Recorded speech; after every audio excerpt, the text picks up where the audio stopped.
صبر کے فائدے انبیاء کرام کے صبر سے سیکھیں۔ کون سے ایسے کام ہیں جو ہم صبر سے فائدے لے سکتے ہیں، اور صبر کرنے والوں کے لیے اللہ تعالیٰ نے کیا اجر رکھا ہے؟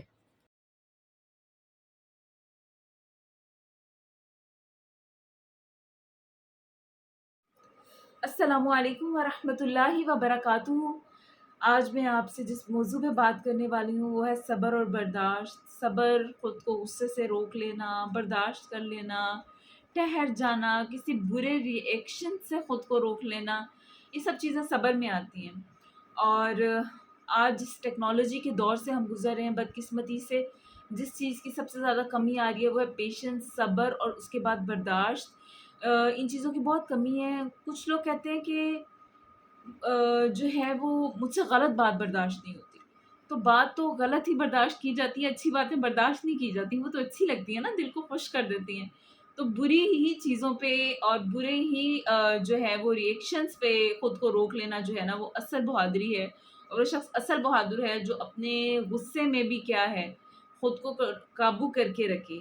اور غصہ آنا انسان کی فطرت میں شامل ہے، ایسا ہو نہیں سکتا کہ انسان کو غصہ نہ آئے، تو یہ چیز تو فطرت میں شامل ہے، لیکن خود کو روک لینا اور برے ریئیکشن سے یہ ہمارے ہاتھ میں ہے۔ اللہ کے نبی صلی اللہ علیہ وآلہ وسلم ایک دن حضرت ابوبکر کے پاس کھڑے تھے، اور ایک شخص آیا اور وہ آپ کو حضرت ابوبکر کو برا بھلا کہنے لگا، تو وہ برا بھلا کہے جا رہا تھا، اور اللہ کے نبی صلی اللہ علیہ وآلہ وسلم جو ہیں وہ مسکرا رہے تھے، اور حضرت ابوبکر جو ہیں وہ دیکھ رہے تھے اللہ کے نبی صلی اللہ علیہ وآلہ وسلم کی طرف۔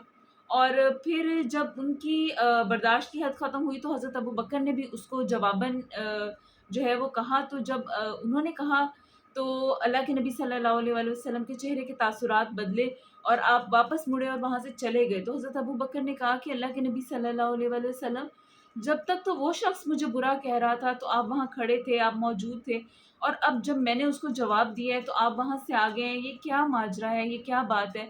تو اللہ کے نبی صلی اللہ علیہ وآلہ وسلم نے کہا، جب تک تو وہ شخص تمہیں برا کہہ رہا تھا اور تم خاموش تھے تو فرشتے تمہاری طرف سے اس کو جواب دے رہے تھے، لیکن جب تم نے اس کو جواب دیا تو کیا ہوا؟ فرشتے وہاں سے چلے گئے۔ تو یہی معاملہ ہمارا ہے۔ اگر ہمیں بہت غصہ آئے یا برداشت نہ ہو رہا ہو تو اس وقت میں ہمیں خود کو یہ ریمائنڈر دینا چاہیے کہ اگر میں ابھی اس شخص کو جواب نہیں دے رہی تو اللہ کے فرشتے اسے میری طرف سے جواب دے رہے ہیں، ٹھیک ہے؟ اور پھر کیا ہے، صبر زبان کو شکایت سے روک لینا بھی ہے۔ ہم لوگ کیسا صبر کرتے ہیں کہ ہر چیز کی کمپلین کرنے کے بعد کہتے ہیں کہ میں نے تو اس بات پہ صبر ہی کر لیا۔ صبر اصل میں زبان کو شکایت سے روک لینا ہے، یا تو آپ کر دیں اور پھر یہ نہ کہیں صبر ہے، اور اگر پھر صبر کر رہے ہیں تو کہیں نا۔ حضرت یعقوب علیہ السلام کے بارے میں قرآن میں آتا ہے نا، فَصَبْرٌ جمیل، تو انہوں نے اللہ تعالیٰ سے اپنے بیٹوں سے کہا تھا کہ میں صبر جمیل کروں گا۔ صبر جمیل ایسا صبر ہے جس میں شکوہ نہیں ہوتا، ٹھیک ہے، جس میں کوئی شکایت نہیں ہوتی۔ ہاں، اللہ سے اپنے دل کا حال ضرور انہوں نے بیان کیا تھا، اللہ تعالیٰ کے سامنے اپنا دل ضرور کھول کے رکھا تھا۔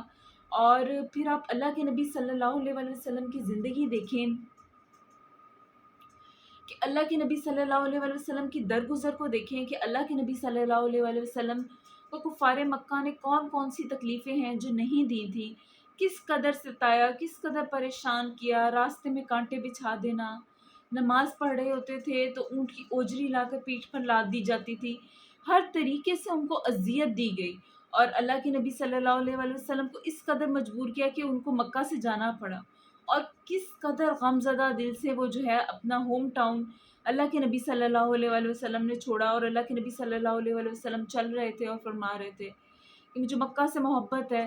اور آپ دیکھیں کہ اس سارے مشکل کے بعد جب اللہ تعالیٰ نے مدینہ میں اللہ کے نبی صلی اللہ علیہ وآلہ وسلم کو پے در پے جو ہے وہ فتوحات نصیب کی، اسلام پھیلا، اور پھر وہ دن بھی آیا جب مکہ کو فتح کر لیا گیا، اور اللہ کے نبی صلی اللہ علیہ وآلہ وسلم جب مکہ میں داخل ہوئے تو اس قدر عاجزی سے داخل ہوئے تھے کہ آپ کا سر جو ہے وہ ایسے جھکا ہوا تھا، اور اون کا جو کجاوا ہے اس کے ساتھ لگا ہوا تھا، اور آپ آنکھ اٹھا کے لوگوں کی طرف نہیں دیکھ رہے تھے۔ عاجزی کا یہ عالم تھا کہ کہیں کوئی میری آنکھ کی طرف یہ سمجھے شرمندہ ہو، یا یہ نہ سمجھے، کوئی تکبر کا کوئی ایلیمنٹ نہ آ جائے۔ اور اللہ کے نبی صلی اللہ علیہ وسلم کی عاجزی یہ تھی کہ وہ کسی کی طرف دیکھ بھی نہیں رہے تھے. اور اگر ہم کسی چیز سے کسی نے ہمیں تکلیف دی اور بعد میں ہمیں وہ چیز اچیو کر لیتے ہیں تو ہم اس کی طرف کیسے دیکھتے ہیں, کن پراؤڈ نظروں سے ہم اس کی طرف دیکھتے ہیں, کس طرح جتاتی ہوئی نظروں سے ہم ان کی طرف دیکھتے ہیں. اور ہمارے پیغمبر کا جو رویہ اور جو طرز عمل تھا وہ تو اس سے بالکل مختلف تھا. کس قدر عاجزی تھی, اور پھر مکہ پہنچتے ہی ہر شخص کو عام معافی کا اعلان کر دیا. ایسا صبر, ایسی برداشت, اس چیز پہ قادر ہو کے سزا دے سکتے تھے, سزا نہیں دی.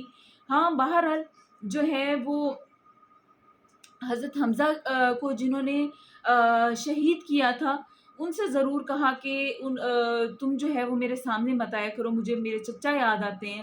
لیکن اس کے علاوہ کبھی کسی شخص کے ساتھ کوئی ایسا ریگریٹ نہیں رکھا, عام معافی کا اعلان کر دیا.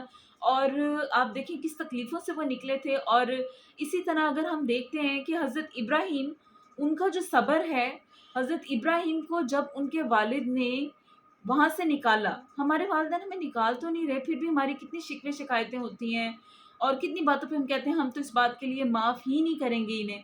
اور حضرت ابراہیم کو جب نکالا تھا ان کے باپ نے بستی سے, اسلام کی تبلیغ کی وجہ سے ان کے والد ایمان نہیں لے کر آئے تھے, تو حضرت ابراہیم کو دیکھیں وہ ان کو دے رہے ہیں دھکے, نکال رہے ہیں, اور وہ کیا کہہ رہے ہیں, ابا جان میں اپنی آخری سانس تک آپ کے لیے ہدایت کی اور معافی کی دعا کرتا رہوں گا. حتیٰ کہ اللہ تعالیٰ نے کہا کہ کسی کافر کے حق میں دعائے مغفرت نہیں کی جا سکتی جب تک وہ دعا کرتے رہے, اور منع کر دیا گیا. لیکن کیا ہے, ان کا صبر اور ان کا حسن سلوک دیکھیں اپنے آپ کو تکلیف پہنچانے والوں کے ساتھ. اور پھر اسی طرح ہم اس چیز کو لے جائیں حضرت یوسف کی طرف, تو حضرت یوسف کو ان کے بھائیوں نے کیا کیا تھا, کنویں میں ڈال دیا تھا, اور کس قدر تکلیف انہوں نے وہاں پر گزاری, غلامی کی زندگی. ان کو ایک قافلے نے وہاں سے نکال لیا تھا, وہ بچے تھے, ان کے بھائی حسد کی وجہ سے کہ ہمارے باپ ان سے زیادہ محبت کرتے ہیں ان کو اس کنویں میں پھینک گئے تھے. اور جس قافلے نے ان کو نکالا تھا وہاں سے, اس قافلے نے ان کو بیچ دیا آگے چل کے, اور وہ غلام ہو گئے اور وہ ساری زندگی غلامی میں گزاری. اس کے بعد عزیز مصر کی بیوی نے ان پہ الزام لگایا تو وہ جیل میں چلے گئے, سالوں جیل میں رہے, اور پھر وہاں سے نکلتے ہیں. اور اللہ تعالیٰ نے اتنی لمبی آزمائش کے بعد جس میں انہوں نے صبر کیا, اس کے بعد اللہ تعالیٰ نے کیا ہے کہ ان کو اس چیز کی اپرچونٹی دی, موقع دیا, اللہ تعالیٰ نے ان کو بادشاہت نصیب کی. تب ان کے وہی بھائی ان سے غلہ مانگنے آئے اور انہوں نے وہ غلہ دے دیا.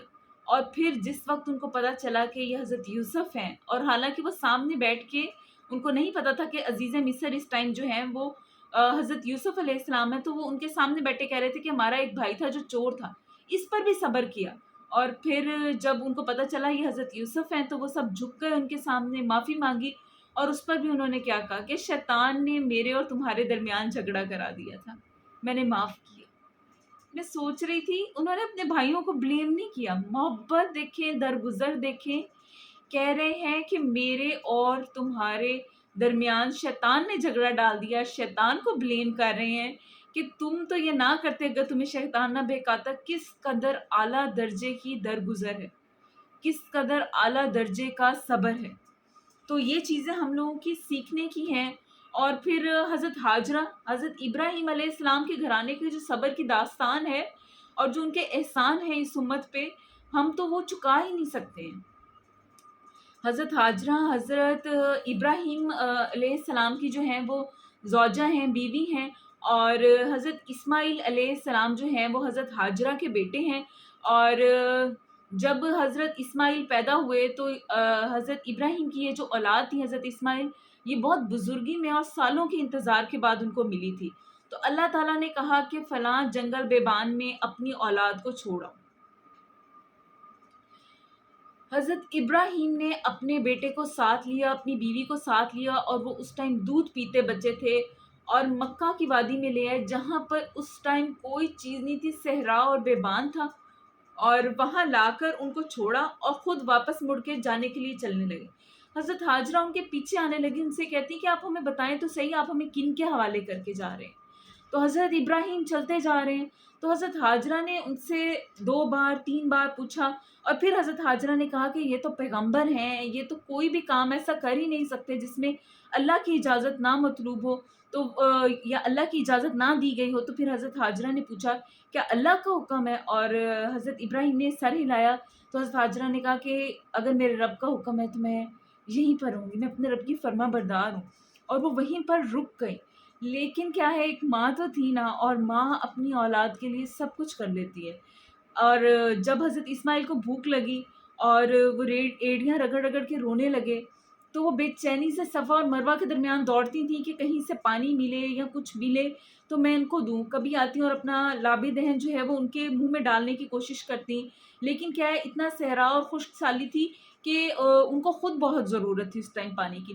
وہ دوڑ رہی تھیں، چل رہی تھیں، اور حضرت اسماعیل رو رہے تھے، لیکن اللہ سے شکایت نہیں کر رہی تھی کہ یا اللہ آپ نے کیسا حکم دیا، آپ کا بندہ ہمیں کہاں لا کر چھوڑ کر چلا گیا۔ اور پھر جو ہے وہ حضرت حاجرہ نے دیکھا کہ جہاں حضرت اسماعیل رو رو کے ایڑیاں رگڑ رہے تھے، وہاں سے پانی کا ایک چشمہ بہہ نکلا جسے آب زمزم کہا جاتا ہے۔ اور حضرت حاجرہ نے تب کہا تھا زمزم، زمزم کا مطلب ہوتا ہے رک جا، ٹھہر جا، اس لیے وہ پانی رک گیا، نہیں تو پورا مکہ جو ہے وہاں پر ندیاں بہہ نکلتی۔ اور اس چشمے سے جو ہے وہ آج تک ہم سیراب ہو رہے ہیں۔ یہ وہ مقدس پانی ہے جس کو پینے سے کیا ہے، بیماریوں کو شفا ملتی ہے، دعائیں قبول ہوتی ہیں۔ تو آپ دیکھیں کہ اگر حضرت حاجرہ وہ صبر نہیں کرتی، اگر حضرت اسماعیل اپنی اولاد کو وہاں چھوڑ کر جانے کی قربانی نہیں دیتے، تو کیا ہم تک آب زمزم پہنچتا؟ اگر وہ اللہ کی نہ مانتے، اگر وہ لوگ اللہ کی نافرمانی کرتے، اگر وہ یہ صبر نہ کرتے، لیکن وہ اللہ کے سب سے فرما بردار بندے تھے۔ اللہ تعالیٰ نے تو ان کے بارے میں کہا ہے نا کہ وہ قلب سلیم رکھنے والے تھے، وہ مسلمین تھے، فرما بردار تھے، تو ان کی تو کیا تعریف کی جائے۔